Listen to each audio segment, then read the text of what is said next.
Welcome to Russian Revolution. Now, today we're just gonna go ahead and start talking about the Russian Revolution, which is not exactly the kind of revolution you might actually think of all the guns and all the blood and everything, yada yada yada, those kind of things. Now, see, if you ask Soviet artists, they would call the revolution a very great glorified person with a glorified revolution where literally everyone goes ahead and does the thing that they literally do the best, fight, fight, fight with the guns and everything. However, that's not exactly the actual Russian Revolution. So let's see what the real Russian Revolution is and how it created the communist utopia. Alright, first off, we have to talk about Tsar Nicholas II. Now, Tsar Nicholas II, let's just assume that it's just his coronation day. Tsar Nicholas I, his dad went ahead and was a terrible dad, shall we say, as well as a very terrible, Tsar. In fact, he was probably the greatest destroyer for the Russian Revolution. If Tsar Nicholas II's granddad was the great reformer, well, Tsar Nicholas II's dad was definitely the greatest repressor and the greatest anti-reformer, shall we say. Now, Tsar Nicholas II himself probably admitted that, hey, I'm not ready for this Tsar stuff. And however, he is going to go ahead and give his best shot at it, even though he's because he still thinks that he's chosen by God to become Tsar. I mean, on the first day, he tried to get things started on a good note, and he literally gave everyone pretzels and free water, pretzels and crackers just for the coronation party, and literally for every peasant, and so the hundreds and millions of starving peasants went ahead to the prospect and the promise of food that eventually, well, they all stampeded against their own selves, like people stampeded on each other, which led to millions dead. And however, he was literally, well, that kind of stunned him, and then he was scheduled to go party with the French, which immediately went ahead and tarnished his image, which made him already a big bad booby-doo. With that, well, though, he's still the Tsar, and he still has the final say in everything in Russia.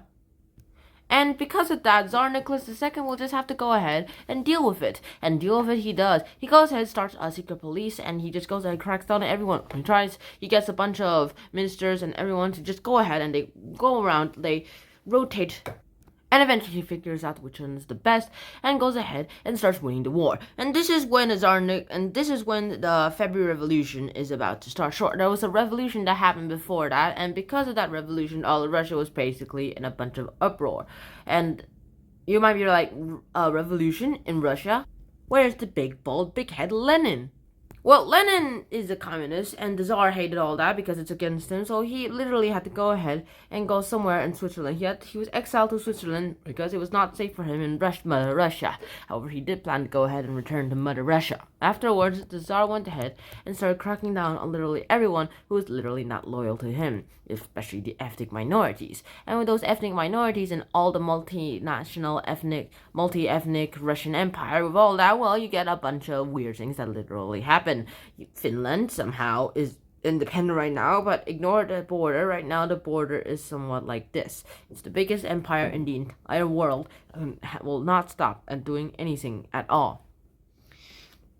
Now, these protests and these riots in the St. Petersburg, these shortages all went ahead and were starting one of the main causes of literally all the Russian revolutions.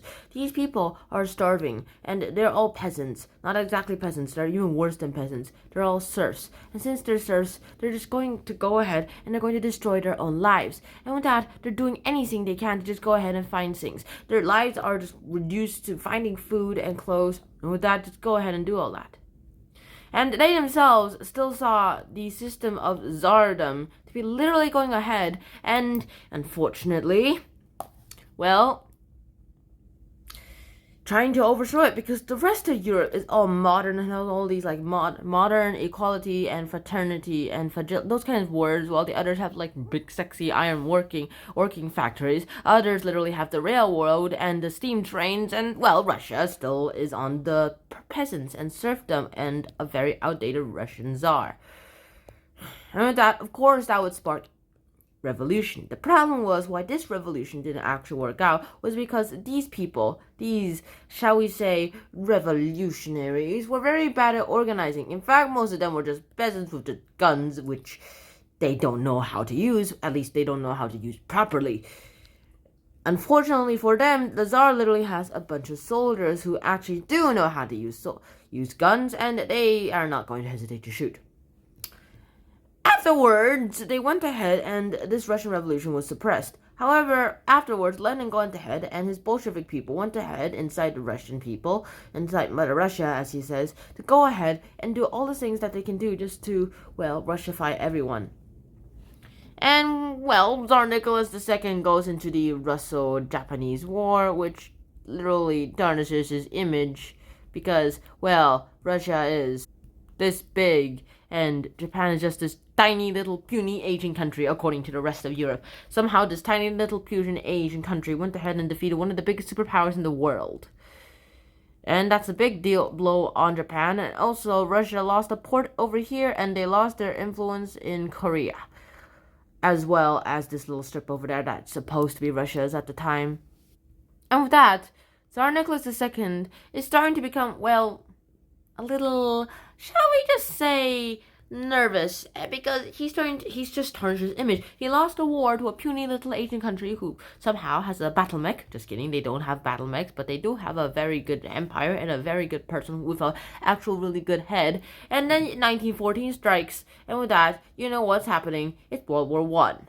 It just so happened that someone in Austria-Hungary just went ahead and assassinated the Archduke, and then with that, well, they're allies, so they just went ahead and they're gonna attack Austria, and the Germans are attacking Austria, and then because Austria and Russia are, well, allies, went ahead and attacked Germany, and Germany and the Italy are allies, so they just went ahead and attacked Russia and France, and as you can see, this map is pretty too complicated for just this little tiny screen. Basically, what you have to know is that Europe is at war with literally about half of other half of Europe, at the other half of Europe. And that's how World War One started. Because World War One started, well, that happened. That's a lot of boost of patriotism. Now, lots of autocrats, lots of people actually see this World War One as another like autocratic monarchical useless war. However, they still hate their own Mother Russia totalitarian regime. However, they don't want their totalitarian regime replaced by a foreign totalitarian regime. Would you rather, if you're a Russian, would you rather have a government that's Russian or would you have a government that's German? Well, if since you're Russian, you'd rather have a Russian government. And a big boost of patriotism went ahead, and everyone says, "Long live Mother Russia! May she win the war!"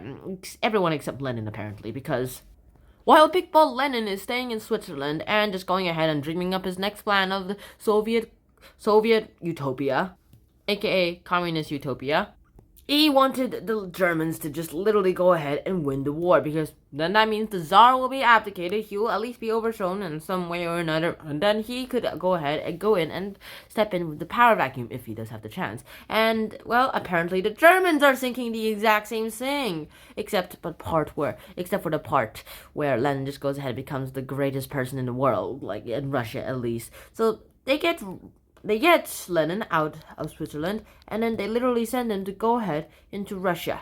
And, well, they send him to Russia, to St. Petersburg, which is somewhere over here. And after that literally happens, they went ahead and, well, attacked stuff. Lenin just went ahead and created chaos, according to the Germans, as the Germans planned, and create chaos he did. Also a little mention here, they renamed St. Petersburg to literally Petrograd, because St. Petersburg sounds a little too German, and this sounds a bit more Russian. And then, well, a lot of things started happening. World War One happens, and unfortunately for them, Lenin went ahead and had this big ball chief in command, or Commissar for War, at least he appointed him Commissar for War, Leon Trotsky, to go ahead and negotiate peace with the Germans. And because he has to go ahead and do all that, well, lots of things start happening. Now, you might be wondering, wait, how did Lenin take control? Well, you might remember this as the October Revolution. Let's just go back a bit. I may have went forward a little too much. However, the October Revolution is not as bloody as you might think. As far as bloody revolutions go, this isn't one of them. Here they just walked in, and that's about it. The police did nothing to stop it. The soldiers, well, mutinied against the Tsar too, and they just literally sent the Tsar running away. And with that's the literal October Revolution. But I'm not done yet. World War One's still going on, and with that, a lot of other things are happening too. Well, Trotsky has to go ahead and, well, negotiate some peace deals, and the Germans say, well, you have to give us all of this ton of land. which is a lot of land back then. At least compare that to Germany, will you? And with that, well, they decide, hell no, I'm not going to sign that. And everyone's like, hey, what are you going to do? Trotsky, you have a big brain. What are you do? And Trotsky goes and says, no war, no peace. And it's like, what does that mean? Well, no war basically means that we'll stop fighting the Germans. And, well, if they see us stop fighting, well, then they just got to stop or do something. And then no peace just means, well, we won't sign the peace agreements either.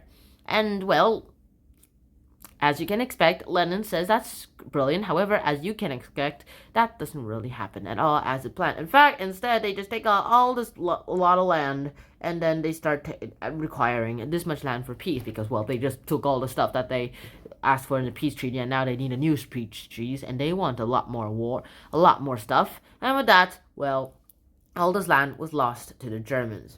And now St. Petersburg, or Petrograd, was in a very exposed position, so they just went ahead and moved the capital to Moscow, just to make sure.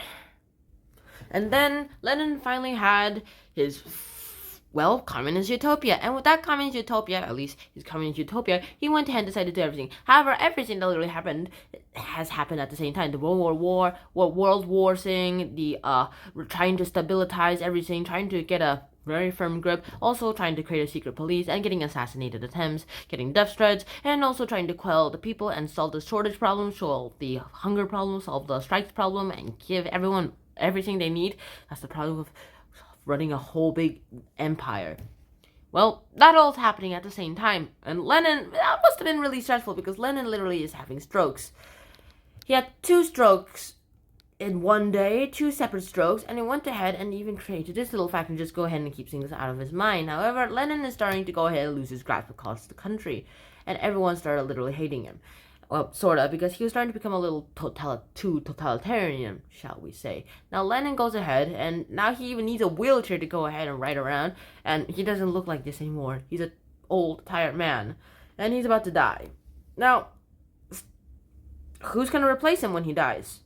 First off, it can't be a Menshevik. Even though Menshevik means majority and Bolshevik means minority, it has to be a Bolshevik because the Mensheviks are enemies of the Bolsheviks. Everyone expected Leon Trotsky to be, well, Lenin's successor. Unfortunately, though, he was Commissar for War, and someone else had a more powerful position than him. At least friend-wise and job-wise. Joseph Stalin. He was secretary. It wasn't what he'd fancy. Well, at least Stalin wouldn't fancy that because it's not a very big fancy job and it doesn't really do much anything at all except maybe give Lenin his daily coffee and write some of his documents for him. However, Stalin realized that it's a really good job too. It's a very powerful position, one of the most powerful positions, and also technically second in command to even Lenin himself, sort of. And with that, because Stalin has the job to go ahead and give other people jobs. If he gives friends the jobs they want, he gets a lot of more friends, and the more friends he gives jobs, the more allies he gets, and the more friends he gets, and repeat until all the jobs are filled with his friends. Well, you'll see what this happens. Literally, everyone will be against Lenin because he literally wants to be the next ruler of Russia. Shall we put it at that? And so Trotsky was kicked and banished. He eventually ended up in Mexico. Trotsky, that is. And then he was assassinated by Stalin, one of Stalin's Russian spies in Mexico. Well, I'm surprised those spies didn't get arrested, at least. And these Russians, well, eventually Stalin went ahead and became the next leader of the United Socialist Soviet Republic. Or is it the United Soviet Socialist Republic? Well, take your pick. They're the same. Acronyms-wise, at least. And what happened to Lenin's body? Well, Lenin's last wish, first of all, was that Stalin cannot be the next leader. He actually preferred Trotsky better. But, well, Stalin was just too powerful to abdicate. And now, well, what happened to Lenin's body? Well, Lenin was preserved. Stalin literally went ahead and mummified the guy, and they're like, hey, mummify him so we can see him for all of eternity. And they're like, that's gross. No. And I guess that's where rumors of people preserving Lenin's preserved brain myth actually comes from, because unfortunately for them, Lenin goes ahead and does his own little thing. He's weird for that, shall we say. Russian Soviet Federalist Socialist Republic, or RSFS, or this was the thing that came before USSR. And that's about it. That's the entire scene that literally happens. And this is the October Revolution.